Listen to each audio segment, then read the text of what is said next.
Okay, so here we are. We're back. This is like the fourth time I've tried to doing this. I get like a minute in and it just the whole system shuts down. So that's why I have stuff written down. So we are in section 5.5, example 1. We are still looking at torsion. So I went ahead and wrote down my equations that we have. We have a hollow circular cold rolled bronze tube. So that's hollow with an outside diameter, inside diameter. It is securely bonded. That's important. We need know now that it has that composite behavior. They're securely bonded. There's no slippage.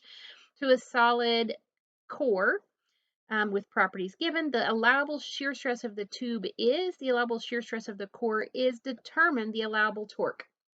So I just went ahead and wrote down for material 1, that is my tube. You can write that there if you want to, tube. I have my outer radius and my inner radius, and my material properties, my shear modulus and my allowable shear stress. Material 2 is solid, 2 is solid. So I have my radius, which is going to be equal to C. So this is my C, it's the outside. I have my shear modulus and my allowable shear stress. So we are going to always start with equilibrium. Okay, we know it's going to be indeterminate because of the section that we're in, but you just never know. So I'm going to draw my section, and I have this applied force T, butt of my hand to the center. So I can see internal would be T1 and T2 according to right hand rule positive.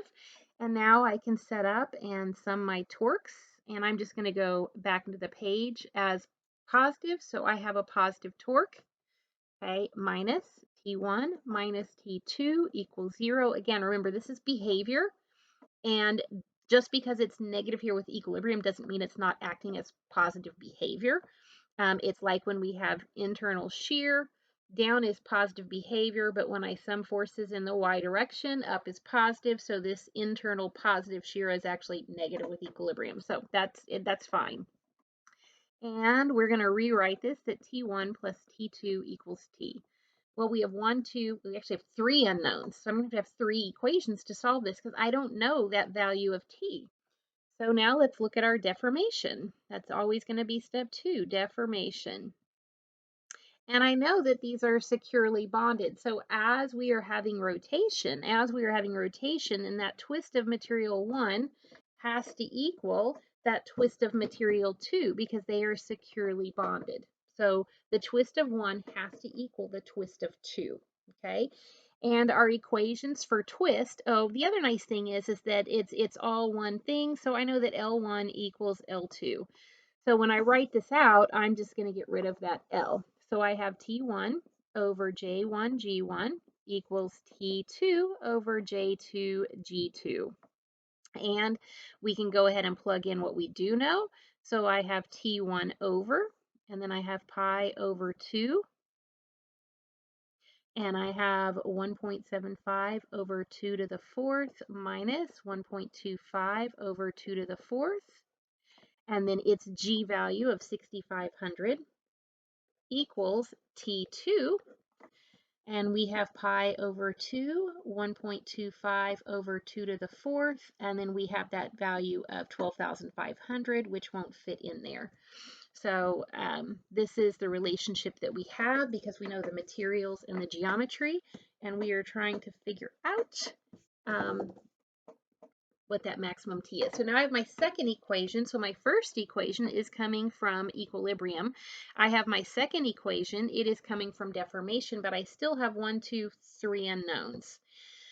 So I do know material properties. So I can come back now and I can just assume, let's assume that material 1 fails first. Okay, so if I know that my allowable stress is given, I can actually go back and calculate that torque, which will cause failure in material 1. Okay, I can find torque 1. And if I can find torque 1, I can find torque 2. And if I can find torque 1 and torque 2, I can get the value of torque that would cause failure in material 1. Then I can go back and do the same thing, but the next time I'll do material 2 and we'll find which one limits. Is it 1 or is it 2? So I have T1, C1, J1. Okay, so the allowable stress is 27 KSI. So we're in units of kips and inches. I don't know what torque is going to cause that failure. I do know the maximum will be at the outside fiber. So I have 1.75 over 2, and that's in inches. And then I have pi over 2, 1.75 over 2 to the fourth minus 1.25 over 2 to the fourth. And we can switch around, multiply 27 by this on the bottom, and then divide through by that, and we can calculate what T1 is. So let's do that right now. So I have 27, enter, and then I have pi as a number, 2 divided by 1.75, enter, 2 divided by to the fourth, 1.25, enter, 2 divided by to the fourth, minus, times, and then I've got 1.75, enter, 2 divided by, divided by. So the torque that we can allow is 21, and the units are going to be kip inches. Okay, so if torque 1 is 21 kip inches, I can plug that in here to calculate the torque 2 that causes that same angle of twist. So T2 equals. So if we have T1 is 21, then let's go through here. We have pi as, actually we can take both of these pi's off because they are on both sides. That makes it a little bit easier, right?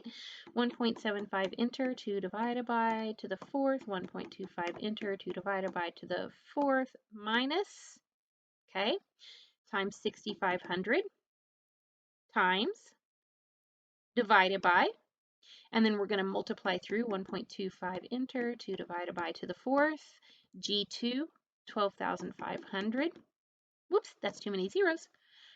Times, and then we cross multiply, so times, and I get that torque 2 is 14.22 kip inches. So if torque 1 and torque 2 are 21 and 14, then I can now go back up to my equilibrium equation, and we can add those up, and I get that the applied torque is 35.22 kip inches. And this is what would cause failure in material 2. So now let's go back and let's just assume, because we don't know, let's assume that material 2 fails. And if material 2 fails, it's the same process. I have the shear stress of 2 equals T2, C2, J2, and I have the allowable shear stress is 60 KSI equals T2, and our radius, okay, the outside of that inner core is 1.25 over 2, and we divide by pi over 2, 1.25 over 2 to the fourth. And if I work this out, I'm going to get that the allowable T2 is 60, enter, pi as a number, 2 divided by 1.25, enter, 2 divided by to the fourth, times, 1.25, enter, 2 divided by. And I get that T2 could actually have an allowable of 23 kip inches, okay? But if T3 goes up to 23 from 14, T1 is going to go up, which means we're going to exceed the allowable stress of 1.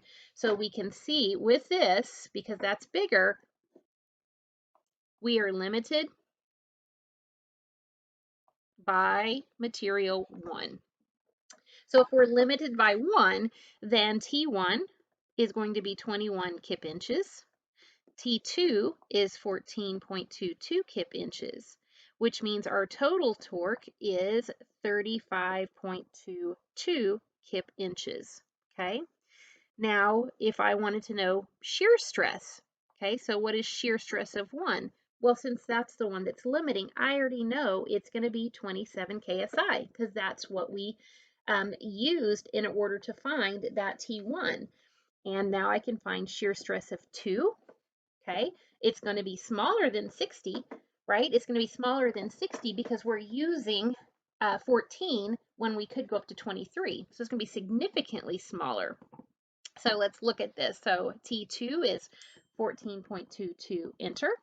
And then I have 1.25, 2 divided by times pi as a number, 2 divided by 1.25, enter, 2 divided by, to the 4th times, and divided by, and I get a shear stress of 37.1 KSI, which is significantly less than the 60 that I'm allowed. Okay, so now I need to find that angle of twist. Okay, angle of twist. Well, I know that phi1 has to equal phi2. So because it's composite, so it doesn't matter. I can either do phi1, which is T1, L1, J1, G1, or I could do phi2, which is T2, L2, J2, G2, because their twists are going to be the same because we've used the compatibility of deformation and equilibrium to find those values. I'm going to do 2 because this is an easier J. It's just pi over 2, 1.25 over 2 to the 4th versus subtracting. So let's go through in here and look. So T2, okay, was given right here, 14.22 kip inches.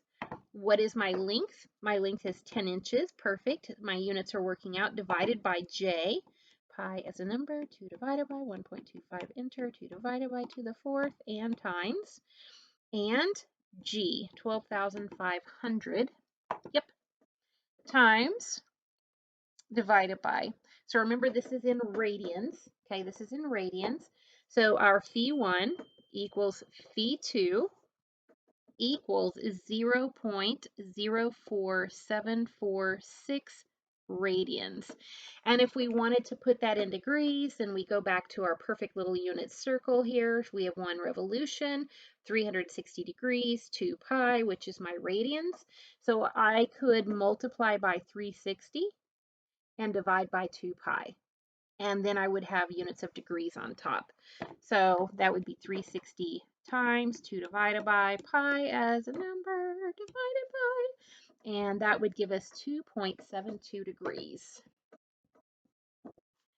equals 2.72 degrees.